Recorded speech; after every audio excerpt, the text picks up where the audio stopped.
How did it go, over? Everything's going just swimmingly. Beautiful. Great. We're standing by for Eagle. Okay, come along. We copy.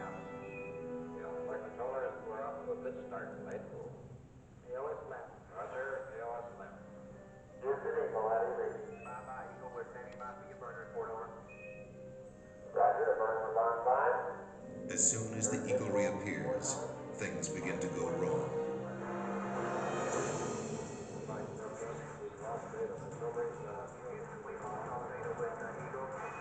Radio communications break down. Messages to Eagle must be relayed through Mike Collins aboard the command module Columbia. Throughout the crucial final checks, contact with the Eagle keeps dropping out.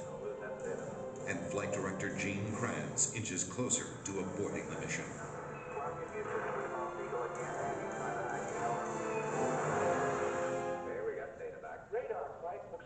With the vital computer links temporarily holding, the moment of decision is now. Okay, all flight controllers, don't go for landing. Retro, go, idle, go, guide, go. Roll, go, Telcom, go, InSpeed, go, Ecom, go, Surgeon, go. Capcom, we're go for landing.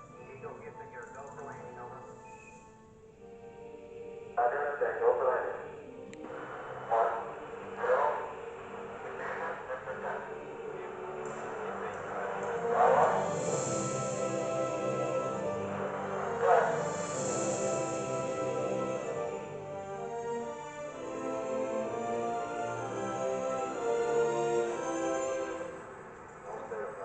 Hurtling toward the moon at 3,800 miles per hour, Neil Armstrong notices his checkpoints are all appearing too soon.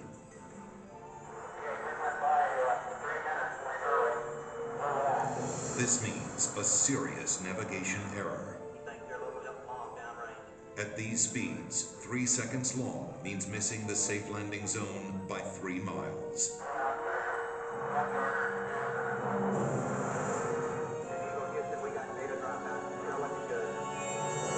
Suddenly, the computer starts firing the maneuvering thrusters, jolting the ship back and forth. This has happened in simulations, but never this much, never this violent. The smooth descent is becoming a bumpy ride. Before that is fixed, a problem with the onboard computer.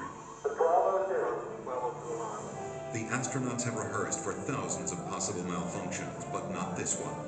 It had been considered too unlikely.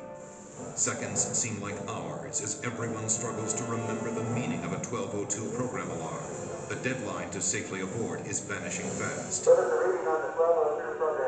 1202 means the Eagle's onboard computer is overloading. This means Houston is blind, unable to make navigation corrections or interpret the data coming from Eagle's computer. Armstrong and Aldrin are on their own. Mission Control decides they can go ahead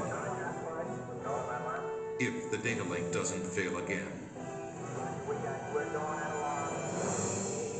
1,000 feet, and Neil Armstrong can see that the computer is proposing to put them down in a dangerous place.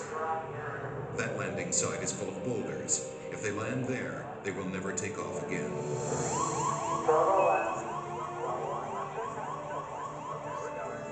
At 350 feet, Armstrong ignores his computer navigation and veers away from the rocky landing site with no time to explain to Mission Control. Okay, all flight controller, everything tight. In Mission Control, everybody is stunned. At 300 feet, the Eagle has left its flight plan and taken off at full speed across the face of the moon. Eagle, Houston, is descent to fuel. Monitor, over. 90 seconds of fuel remaining. Now less than 200 feet, and the Eagle is too low to safely abort back into orbit. They call this part of the flight plan Dead Man's Curve. All that's left for Mission Control is to read off the fuel remaining in seconds. 60 seconds. The entire moon landing has come down to 2 men and 1 minute. Forward. 40 feet down, 2.5. 30 seconds. 30 seconds. Lights on. Down 2.5. Forward. 30 feet, 2.5 down. Big shadow. 4 forward. 4 forward, just to the right, hold. contact light. Okay, hit your stop. Tranquility Base here. The Eagle has landed. Roger, Tranquility. We copy you on the ground. You got a bunch of guys about to turn blue. We're breathing again. Thanks a lot. A short time later, history is made again. Okay, Neil, we can see you coming down the ladder now. For one incredible moment, we are one people with one history, watching our destiny unfold. That's one small step for man, one giant leap for mankind.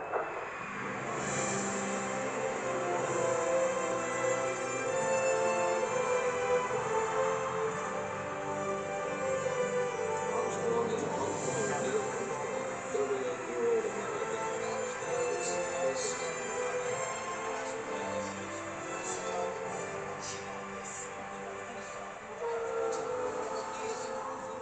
It was a moment shared by an entire world. Caravan from the planet Earth first set foot upon the moon. Became indeed for all mankind. With these first steps, mankind stood on the highest ground, and we saw our planet as our home port in the endless ocean of space. There was something which was surprising to me. That occurred as I was standing on the surface. Just after we had landed, I'd gone down, standing on the surface and looking at planet Earth for the first time. Seeing the beauty, seeing the finiteness of it, the limits of it. Realizing what a shame it was that people were confronting each other on that planet without realizing what it was doing to the planet. It was a very emotional moment for me. I actually shed a couple of tears. Something totally unexpected for an engineer and fighter pilot to be crying quietly up there on the moon. Mankind had achieved a tenuous foothold in the heavens, and a new and exciting world lay waiting to be explored.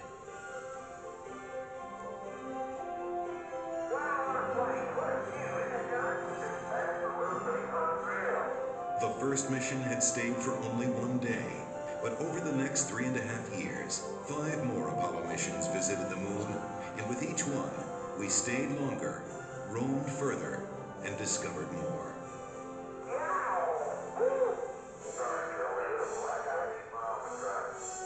I never thought when I was a kid building rockets, in high school, that we would go to the moon, before the end of the century. I mean, I thought that was something that was way in the future, fantasy. I was rolling on the moon one day. In a very hot December day. Look at the size of that rocket. That is the best example we got. Just don't stub your toe. We've got to understand that as a people, we need to stretch. We need to reach beyond our grasp. We need to strive to do things that seem impossible, because in the accomplishment of them, we move society forward. Why isn't the beauty of this place just absolutely incredible? One of the astronauts has said those hills that we climb give our children and grandchildren a different perspective, that they see the mountains that we couldn't see. So what we consider impossible, they're dreaming about.